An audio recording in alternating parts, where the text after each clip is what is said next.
अब हम बात करते हैं हिम ऑफ टैंक के बारे में. So now we will be talking regarding the Imhoff tank. Imhoff tank को सबसे पहला बार डिजाइन किया था मिस्टर कार्ल हिमहॉफ ने, जिनके नाम पर इस टैंक को रखा गया है, मिस्टर कार्ल हिमहॉफ.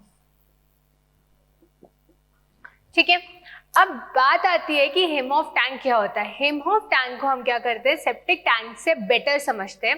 ठीक है, ये सेप्टिक टैंक के कंपैरिजन में अच्छा होता है. क्यों?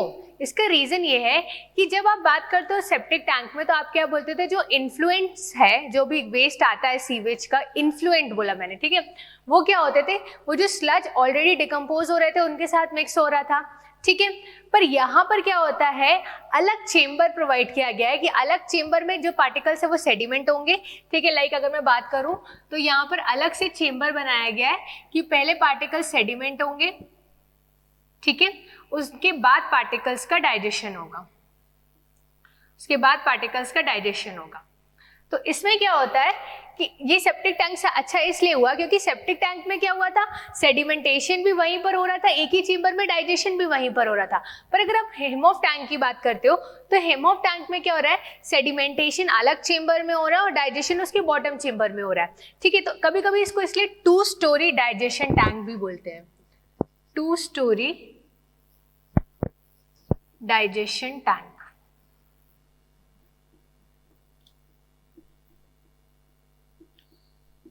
ठीक है, अब क्या हो रहा है, सेडिमेंट्स डिपॉजिट हो रहे हैं, फाइन, और नीचे उनका डाइजेशन हो रहा है. ये काम करता है आपका हिम ऑफ टैंक, इसलिए इसको मैंने बोला 2 स्टोरी डाइजेशन टैंक.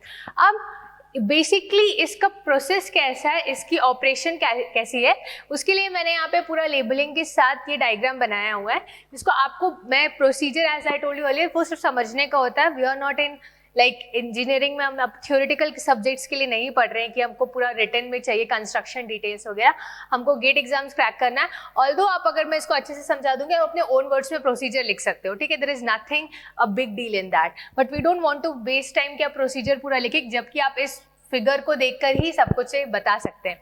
फाइन, इसका पूरा ऑपरेशन. अब क्या होता है, रॉ सीवेज को आपने इनलेट पाइप से डाला. ठीक है, यहाँ पर क्या है, पहला स्लॉट है वो आपका किसका है, सेडिमेंटेशन चेम्बर का है. तो यहाँ पे जितने भी सस्पेंडेड सॉलिड्स हैं वो सेटल आउट हो जाएंगे.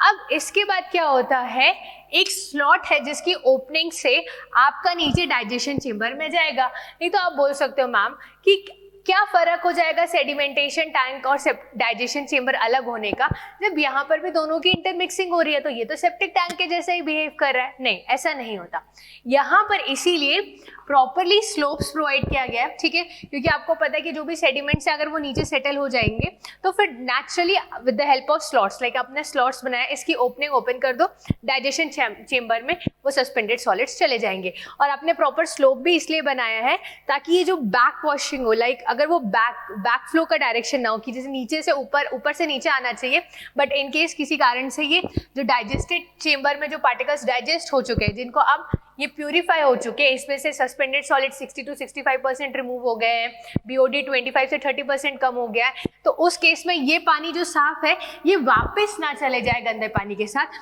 इसीलिए प्रॉपर स्लोप भी प्रोवाइड किया गया है और प्रॉपरली डिजाइन स्लॉट्स प्रोवाइड किए गए. ठीक है, इसके साथ ही क्या हो रहा है, जब डाइजेशन होता है तो इसमें क्या होती है, गैसेस निकलती है. तो गैसेस की पाइपलाइन ऐसे अरेंज की गई है कि वो सेडिमेंटेशन चेम्बर में ना जाए, पर वो डाइजेशन चेम्बर में जो गैसेस रिलीज हुई हैं वो सीधे एस्केप आउट हो जाए. ठीक है, मतलब गैसेस कहीं पर भी आपके सीवेज वाले वाटर से, जो सीवेज वाला रॉ सीवेज वाला वाटर है, उनके कांटेक्ट में नहीं आती है. किसके केस में, हिम ऑफ टैंक के केस में. ठीक है, उसके साथ ही जो आपके बाकी लिक्विड्स हैं, जो भी इनऑर्गेनिक लिक्विड्स हैं, उनको आप रिमूव कर सकते हो. उसके लिए भी अलग से चेम्बर प्रोवाइड हुआ है, लिक्विड रिमूवल. ठीक है, तो आई होप आपको समझ में आ गया होगा. इसमें आपको कुछ नहीं करना. अगर आपसे कोई हिम ऑफ टैंक पूछे तो आप बोल सकते हो ये टैंक है, एक जिसको 2 स्टोरी डाइजेशन टैंक बोलती है, क्योंकि इसमें 2 अलग अलग चेम्बर्स होते हैं. एक सेडिमेंटेशन टैंक होता है, एक डाइजेशन टैंक होता है. सेडिमेंटेशन टैंक में सस्पेंडेड सॉलिड्स जो सीवेज में प्रेजेंट होते हैं वो सेडिमेंट होते हैं. डाइजेशन चेम्बर में वो जो सेडिमेंटेड हमारे सॉलिड्स हैं उनका डाइजेशन होता है. ठीक है, with the help of anaerobic bacteria. इसके साथ ही यहाँ पे गैस की प्रॉपर बनाई गई है फंक्शनिंग, ठीक है, पाइपलाइन, कि ये जो डाइजेशन चेंबर के गैसेस हैं वो सीवेज वाले गैसेस, सीवेज में जो भी पार्टिकल्स है या वाटर है उनके साथ मिक्स नहीं होते, बट सेपरेट रिमूव हो जाते हैं। अगर बाय चांस जैसे हम एनारोबिक डिकम्पोजिशन की बात करते हैं तो अगर मीथेन गैस रिलीज होती है तो आप उसको प्रॉपर चेंबर बनाकर उसको भी रिमूव कर सकते हो, क्योंकि जो मीथेन गैस होती है उसकी कैलोरीफिक वैल्यू बहुत ज़्यादा होती है, ठीक है। तो आप मीथेन गैस भी यूज़ करके, जो मीथेन गैस जनरेट होती है आप उसको प्रॉपर्ली रिमूव करके, ठीक है, जो कि उसकी हाई कैलोरीफिक वैल्यू है, रेवेन्यू जनरेट कर सकते हैं। फाइन, तो आई होप आपको ये समझ में आ गया होगा। जस्ट इसके बारे में कुछ पॉइंट्स लिख लेते हैं बेसिकली। एक तो पहले इसको मिस्टर कार्ल हेमहोफ ने डिजाइन किया था, ये 2 स्टोरी डाइजेशन टैंक है, और मैं लिख सकती हूँ Imhoff tank is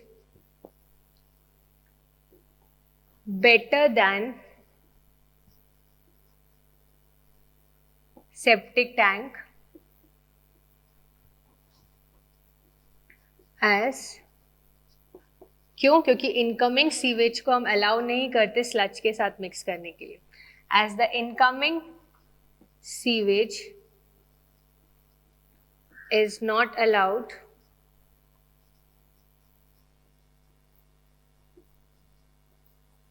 to get mixed with the sludge,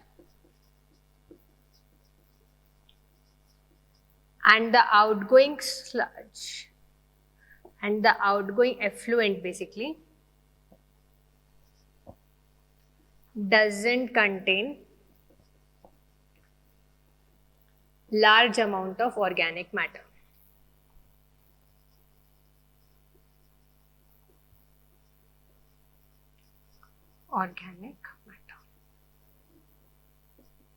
इसके साथ ही अगर आप बात करते हो कि कितना % रिमूवल होता है, अगर मैं बात करती हूँ तो एक तो हेमहोफ टैंक का ये पॉइंट, सेकेंड पॉइंट है कि 60 to 65% suspended solids are removed. किसी बुक में 20 to 30% आपको दिया रहेगा, तो 20 to 40% तक के आपका बीओडी का जो बीओडी किसके केस में ये हो रहा है? हेमहोफ टैंक में। अब अगर मैं इसके सिंपल डिजाइन पैरामीटर्स देख लूं, तो अगर मैं इसके डिजाइन पैरामीटर्स की बात करती हूं तो बेसिकली अगर मैं हाइट की बात करती हूँ, जो हाइट आप यूज करते हो हेमहोफ टैंक की जो हाइट होती है वो 9 to 11 मीटर होती है। तो आप देख सकते हो कितनी बड़ी हाइट चाहिए रहती है हेमहोफ टैंक के लिए, क्योंकि 2 सेपरेट चेंबर्स आपने प्रोवाइड किए हैं। इसके साथ ही हाइट के बाद जो फ्लो थ्रू वेलोसिटी है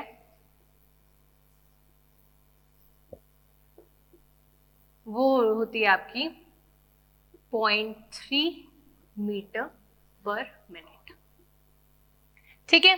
तो ये बेसिकली कुछ चीजें हैं जो आपको पता रहना चाहिए जब आप बात करते हो आपके हेमहोफ टैंक के बारे में, ठीक है। तो हाइट आपको पता है 9 to 11 मीटर्स है, फ्लो थ्रू वेलोसिटी 0.3 मीटर। इसके साथ एक मेन चीज कि डिटेंशन टाइम जो अगर आप बोल रहे हो तो डिटेंशन टाइम बेसिकली इस केस में थोड़ा कम होता है, दैट इज 2 to 4 आवर्स। तो ये बेसिक कुछ चीजें जो आपको पता रहनी चाहिए हेमहोफ टैंक के बारे में। अब बारी आती है जिस सिंपली इसके एडवांटेजेस की एंड इसके डिसएडवांटेजेस की। अगर आप एडवांटेजेस देखो, हम लोग बस इसको डिस्कस कर लेते हैं। अगर आप इसका एडवांटेज देखो तो एक एडवांटेज ये, जैसे मैंने लिखा है, ये जो स्टेटमेंट लिखा है यही इसका एक एडवांटेज है। फाइन, ये जो मैंने स्टेटमेंट लिखा है सेप्टिक टैंक के कंपैरिजन में, यही एक इसका एडवांटेज है। इसके साथ ही क्या है, आपको ज़्यादा इसमें मेंटेनेंस नहीं लग रहा है, कोई स्किल्ड सुपरविजन रिक्वायर्ड नहीं है, ये ऑटोमेटिकली फंक्शन लग रहा है, ना कोई आपको पावर का आउटपुट लग रहा है। तो यहाँ पर आप देख रहे हो cheap, easy, economical, no maintenance required, no skilled supervision required, highly economical. तो ये सब क्या है, इसके एडवांटेजेस हो गए। वहीं अगर मैं इसके डिसएडवांटेजेस की बात करूँ तो सबसे बड़ा जो डिसएडवांटेज है वो ये कि इसकी जो हाइट है वो 9 to 11 मीटर है। तो प्रैक्टिकली इतने अमाउंट ऑफ मतलब जो इस लेवल का टैंक जनरेट करने के लिए such a large amount of height, क्योंकि अगर आप सेप्टिक टैंक की बात करो तो हार्डली 3 मीटर्स 2 मीटर्स या 5 मीटर्स मैक्सिमम, इससे ज़्यादा के लिए आप सेप्टिक टैंक को नहीं डिज़ाइन करते। पर वहीं अगर मैं बात करती हूँ हेम ऑफ टैंक की, तो मिनिमम तो आपको 9 मीटर प्रोवाइड ही करना है। तो आप देख रहे हो कि जो इसकी हाइट है वो बहुत ज़्यादा हो रही है, ठीक है। तो ये कहीं ना कहीं इसका डिसएडवांटेजेस है। फिर इसके केस में, हेम ऑफ टैंक के केस में आपके बहुत ऑफेंसिव ऑर्डर्स भी प्रोड्यूस होते हैं। जो डिसएडवांटेज है वो ये, एक तो पहले हाइट का और दूसरा ऑफेंसिव ऑर्डर्स, बहुत ऑर्डर्स प्रोड्यूस होते हैं, बहुत बदबू आती है इसके आसपास के।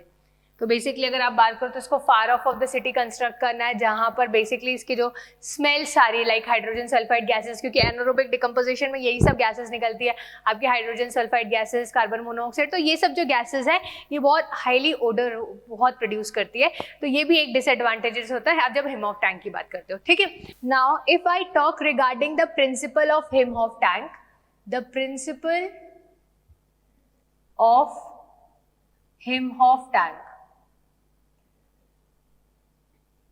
तो बेसिकली प्रिंसिपल जो होता है वो इसके दो होते हैं, दैट इज एक होता है यूनिट ऑपरेशन, दूसरा होता है unit process.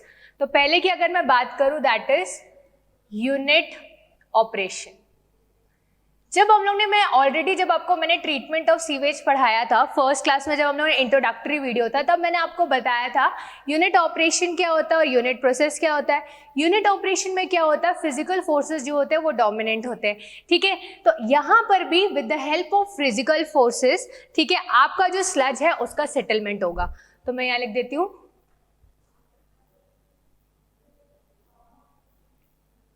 In this basically अगर मैं यहाँ पे लिख देती हूँ unit operation, physical forces will be predominant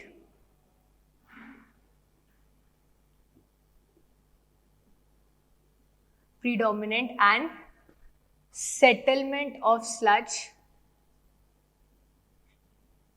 takes place। ये मैंने किसकी बात कर ली, आपके यूनिट ऑपरेशन की। अब अगर मैं सेकेंड बात करती हूँ दैट इज यूनिट प्रोसेस।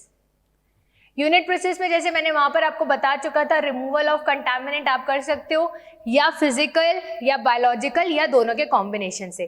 तो यहाँ पर क्या होता है, बेसिकली कन्वर्जन होता है one time of impurity into other by chemical processes, या आप बोल सकते हो यहाँ पे केमिकल फोर्सेस प्रीडोमिनेंट होंगे, fine. So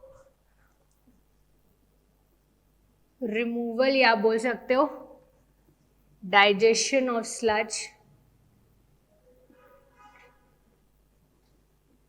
takes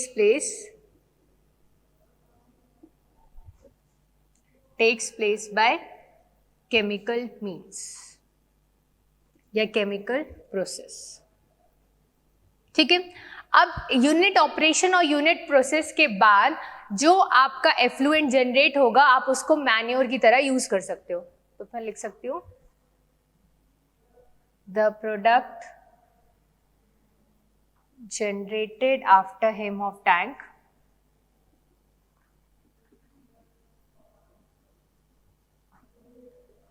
can be used as manure।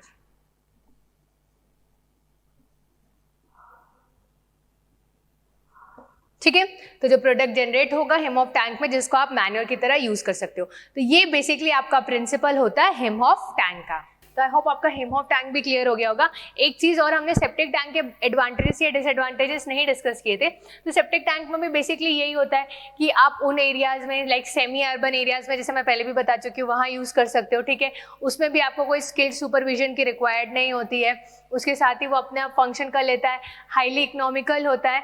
Disadvantages ये है कि कभी कभी अगर क्लॉगिंग हो जाती है या कभी कभी प्रॉपर अगर आप लार्ज अमाउंट ऑफ सीवेज डाल देते हो तो भी क्या होता है, प्रॉपर अमाउंट में डाइजेशन नहीं हो पाता है स्लज का, और उसको भी आप 200-300 पर्सन्स के लिए, जनरली उतने ही लोगों के लिए उसको डिजाइन कर सकते हो। मतलब lakhs and lakhs of populations के लिए आप बेसिकली सेप्टिक टैंक्स को नहीं यूज कर सकते। तो आप एक स्मॉल कम्युनिटी के लिए या रूरल एरियाज के लिए बेसिकली यूज करते हो सेप्टिक टैंक, फाइन।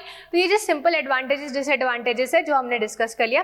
तो यहाँ पर आपने हेम ऑफ टैंक डिस्कस करने के बाद हमने ट्रीटमेंट पार्ट में anaerobic method of treatment complete कर लिया। इसमें हमने सेप्टिक टैंक डील कर लिया, ठीक है। उसके एडवांटेजेस, उसके disadvantages, we will be dealing with the numericals. उसके बाद हमने डिस्कस किया एफ्लुएंट्स को कैसे डिस्चार्ज करते हो, सोक पिट्स में, डिस्पर्शन ट्रेंच में, and after that we discussed about the Imhoff tank. इसमें सिर्फ नॉर्मल इसका design procedure, because manual calculations अगर आप बात करो कन्वेंशनल में जब पूछे जाते हैं ESC वगैरह की बात करते हैं तो बेसिकली सेप्टिक टैंक्स में ज़्यादा पूछे जाते हैं, ठीक है, उसके लेंथ, विड्थ और हाइट्स के रिलेटेड जो हमने जिसका डिजाइन प्रोसीजर पूरा पढ़ा था. फाइन, बट फिर भी हमें हेम ऑफ टैंक के भी डिजाइन पैरामीटर्स पता होने चाहिए. So we have discussed this. Fine, now we have completed this. Now we will be moving to the numerical part.